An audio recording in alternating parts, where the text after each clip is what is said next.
Hello friends, मेरा नाम है डॉक्टर आशीष कुमार मित्तल। मैं एक senior consultant psychiatrist and sexual problem specialist हूँ। मैं गुड़गांव में प्रैक्टिस करता हूँ। दोस्तों, जो आज का विषय है डिस्कशन का, बहुत ही इम्पोर्टेंट है, क्योंकि इसके बहुत सारे केसेस आते हैं हमारे पास इस प्रॉब्लम को लेके, जिसमें कि मेन प्रेजेंटेशन रहती है कि मेल पेशेंट आता है और वो बताता है कि मेरा एक पार्टनर के साथ सेक्सुअल रिलेशन हो जाता है और दूसरे पार्टनर के साथ जब मैं रिलेशन बनाने जाता हूँ तो मुझे इरेक्शन की समस्या आती है या इरेक्टाइल डिसफंक्शन हो जाता है।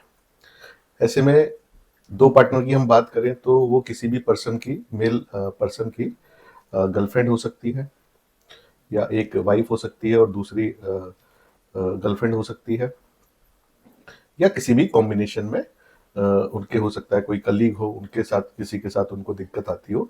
तो ऐसे करके काफ़ी सारे पेशेंट आते हैं। तो वैसे अगर कोई मैरिड है तो उसको बाहर रिलेशन रखना ही नहीं चाहिए, जिससे कि उनको ये प्रॉब्लम आए। लेकिन अगर फिर भी है प्रॉब्लम तो ऐसे केसेस आते हैं हमारे पास। अब उसमें ये प्रॉब्लम आती क्यों है, सबसे पहले तो डिस्कशन करने वाली ये बात है। तो इसमें तीन कंडीशन हो सकती है। एक तो जो पर्सन है वो खुद ही एंशियस है, उसको ज़्यादा सोचने की आदत है, उसको परफॉर्मेंस एंजाइटी हो जाती है, नेगेटिव सोचता है। एक तो इसकी वजह से उसको एक किसी स्पेसिफिक पार्टनर के साथ सेक्स करने में दिक्कत आती है। दूसरा जो कॉज है वो है रिलेशन। अगर आपके जिस पार्टनर के साथ आपको दिक्कत आ रही है रिलेशन बनाने में, हो सकता है उससे रिलेशन आपके ठीक ना हो, इमोशनल कनेक्ट आपका उससे ठीक ढंग से ना हो, या फ्रीक्वेंटली लड़ाई होती हो, या वो जल्दी से बुरा मान जाती हो। तीसरा रीजन जो हो सकता है कि लुक्स को लेके, कि आपको उनकी लुक्स अच्छी ना लगती हो, या कुछ चीज़ हो जिससे आपको एवर्जन हो, जैसे बॉडी स्मेल हो गई, या जो ब्रेथ हो गई, ब्रेथ में कोई ऑर्डर है उसको लेके। तो उसके बाद ऐसी प्रॉब्लम आपको आ सकती है। तो अगर आपको दिक्कत आ रही है तो आपको बैठना है और सोचना है कि कौन सी चीज़ इन तीनों में से है जो कि प्रॉब्लम कर रही है, और फिर उस चीज़ पे काम करना है। अब जो सबसे कॉमन वजह जो हम देखते हैं वो देखते हैं, परफॉर्मेंस एंजाइटी काफ़ी लोगों को होती है।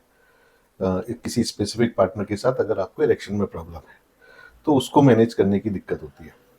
जहाँ लुक्स वाली बात है तो वो आप ब्यूटी पार्लर में जाके अपने फ्रेंड को रिक्वेस्ट कर सकते हैं कि वो फ्रिक्वेंटली ब्यूटी पार्लर में जाएं। माउथ ऑर्डर है तो प्रॉपर वो कोई माउथ वॉश यूज़ कर सकते हैं, या फिर कोई डेंटल प्रॉब्लम है तो उसका इलाज करा सकते हैं, या एसिडिटी की वजह से बैड ऑर्डर आ रही है माउथ से तो एसिडिटी का ट्रीटमेंट ले सकते हैं। लेकिन अगर आपको खुद को परफॉर्मेंस एंजाइटी है तो उसमें प्रोफेशनल हेल्प की जरूरत होती है। तो उसके लिए आप साइकेट्रिस्ट को विजिट कर सकते हैं। और ये प्रॉब्लम स्पेशली जब ज़्यादा खतरनाक होती है जब किसी पर्सन की नई नई शादी हुई होती है। जैसे कि कोई पर्सन है, जैसे हम गुड़गांव में देखते हैं, लोग कॉर्पोरेट में जॉब करते हैं, उनकी शादी आजकल काफ़ी लेट हो रही है, काफ़ी मैक्सिमम लोग 30 के बाद शादी कर रहे हैं। और काफ़ी उनमें से काफ़ी लोग ऐसे भी हैं जिनके पास्ट में सेक्सुअल रिलेशन रहे हैं। वो उनके गर्लफ्रेंड से हो सकते हैं, किसी कलीग से हो सकते हैं। तो वो सेक्सुअली एक्टिव थे मैरिज से पहले और उनको सेक्स में कोई दिक्कत नहीं आती थी, लेकिन शादी के बाद, इमीडिएटली शादी के बाद या कुछ समय के बाद, उनको जो नया पार्टनर है उसके साथ, अपने स्पाउस के साथ सेक्स करने में दिक्कत आने लगी। अब दिक्कत आएगी तो जो वाइफ है वो भी घबरा जाती है कि अरे ये कहाँ मेरी शादी हो गई और रिलेशन तो ये कर नहीं पा रहे। तो धीरे धीरे उन लोगों में फाइट भी होने लग जाती है। तो पहले परफॉर्मेंस एंजाइटी से उसको इरेक्शन में दिक्कत आ रही थी, और फिर बाद में फाइट की वजह से जो रिलेशन खराब हो गए, वो एक और कॉज ऐड हो जाता है। काफी बार ये भी देखा गया है कि फीमेल के एंगल से भी प्रॉब्लम हो सकती है, कि किसी किसी लेडीज को सेक्सुअल फोबिया होता है, उनको जो सेक्सुअल पेनिट्रेशन होता है उससे काफी डर लगता है, या उनको एंटिसिपेटेड एंजाइटी होती है, जिससे कि पेनिट्रेशन के समय वो अपने पैरों को भींच लेती हैं, या प्रॉपर सपोर्ट नहीं करती मेल पार्टनर को।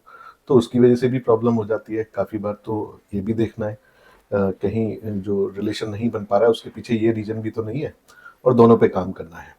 अब जैसे मैंने बताया, जो नए कपल है उनके बीच में अगर प्रॉब्लम आ जाती है तो जब ये मैटर फैमिली के पास पहुंच जाता है, अगर वाइफ बता देती है अपने पेरेंट्स को, तो बहुत बड़ा इश्यू बन जाता है। उससे परफॉर्मेंस एंजाइटी हस्बैंड की और बढ़ जाती है, जो रिलेशन है वो और ख़राब हो जाते हैं, और जिससे प्रॉब्लम फर्दर एग्रावेट हो जाती है।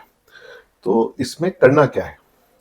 तो सबसे पहले जब भी आप डॉक्टर को दिखाने जाएं या साइकेट्रिस्ट के पास जाएं या साइकोलॉजिस्ट के पास जाएं, तो हस्बैंड वाइफ दोनों को जाना चाहिए। वैसे आपको कोई भी सेक्सुअल प्रॉब्लम हो तो हस्बैंड वाइफ दोनों डॉक्टर के पास जाएं तो वो सबसे अच्छा रहता है। तो आप डॉक्टर के पास जाइए, पूरा डिटेल बताइए, तो डॉक्टर इवेल्युएट करेंगे कि किस वजह से प्रॉब्लम हो सकती है दोनों पार्टनर के बीच में, और उस चीज के समाधान के लिए कोशिश करेंगे। अब जैसे काफी केसेस में, जैसे अगर वाइफ कोऑपरेट नहीं कर रही तो वाइफ की एंजाइटी को दूर किया जाता है ट्रीटमेंट से, बिहेवियर थेरेपी से या रिलैक्सेशन थेरेपी से, और इमेजिनेशन एक्सरसाइज होती है जिससे कि वाइफ का फोबिया दूर हो सके। दूसरा, जैसे कभी कभी अगर हस्बैंड फेल भी हो जाता है तो ऐसे केसेस में वाइफ को चाहिए, या पार्टनर जो भी है पर्सन का, उनको चाहिए कि उनको डिस्करेज ना करे, उनका हौसला बढ़ाए कि चलो कोई बात नहीं, आज नहीं हुआ तो कल कर लेंगे रिलेशन। कभी भी नेगेटिव कमेंट नहीं करने चाहिए, जैसे कि अरे आज भी तुम फंस हो गए, आज भी तुमने ऐसा किया, मैं अब तुम्हारे साथ रिलेशन नहीं बनाऊंगी, तुम हमेशा ऐसे ही करते हो, तुमसे नहीं होगा बाबू, तुमसे नहीं हो पाई। ऐसा ऐसा कुछ नेगेटिव कमेंट नहीं करना है, तो चाहे रिलेशन ना बने तो वो फीमेल पार्टनर को ध्यान रखना है, क्योंकि वो कोई भी नेगेटिव कमेंट कर देंगे तो जो उनका पार्टनर है, मेल पार्टनर, फ्यूचर में जब भी रिलेशन बनाएगा तो उसको वो नेगेटिव कमेंट की वजह से और परफॉर्मेंस एंजाइटी बढ़ जाएगी। फिर आगे ऐसे ट्रीटमेंट को, ऐसे केसेस में ट्रीटमेंट के लिए कुछ मेडिसिन भी दी जाती है जो एंजाइटी कम कर सके। वो केस टू केस डिपेंड करता है कि किस केस में ज़रूरत है, किस केस में नहीं है। कुछ केसेस में इरेक्शन बढ़ाने वाली दवाई दी जाती है, ब्लड फ्लो जिससे पेनिस में बढ़ जाए। कुछ सप्लीमेंट की भी ज़रूरत पड़ सकती है, वो हर केस में अलग अलग ज़रूरत पड़ती है, वो डॉक्टर डिसाइड करते हैं। फिर ऐसे केसेस में काउंसलिंग की भी ज़रूरत होती है, जिसमें कि सबसे इम्पोर्टेंट है कि ऐसी काउंसलिंग की जाए जिससे पेशेंट की एंजाइटी कम हो जाए, परफॉर्मेंस एंजाइटी कम हो जाए। तो इसमें सीबीटी की जाती है, इसमें रिलैक्सेशन एक्सरसाइज पेशेंट को सिखाई जाती है, और माइंडफुलनेस मेडिटेशन पेशेंट को सिखाया जाता है, तो जिससे धीरे धीरे पेशेंट की एंजाइटी ठीक हो जाती है और उनका इरेक्शन बेटर हो जाता है। तो दोस्तों, आज हमने डिस्कस किया कि कैसे किसी पर्सन की सेक्सुअल लाइफ अफेक्ट हो सकती है केवल एक पार्टनर के साथ, दूसरे पार्टनर के साथ वो कंफर्टेबल है। तो जब भी ऐसा हो कि आपका एक जगह इरेक्शन प्रॉपर हो रहा हो, दूसरी जगह नहीं हो रहा हो, तो फिर प्रॉब्लम यहाँ है या आपस में रिलेशन में है। तो ऐसे में आप अपने नियर बाई साइकेट्रिस्ट या साइकोलॉजिस्ट से विजिट कर सकते हैं और उनसे इलाज ले सकते हैं। अगर आपकी कोई क्वेरी है तो आप नीचे हमारे कमेंट सेक्शन में भी लिख सकते हैं कोई क्वेरी है, और यूजुअली हम लोग बीच में क्वेरीज को लेते भी हैं, उनका स्पेसिफिक रिप्लाई भी करते हैं। तो अगर आपने हमारा चैनल सब्सक्राइब कर रखा है तो आप अगर क्वेश्चन लिखेंगे तो आपको ज़्यादा प्रीफरेंस मिलेगी आंसर मिलने में।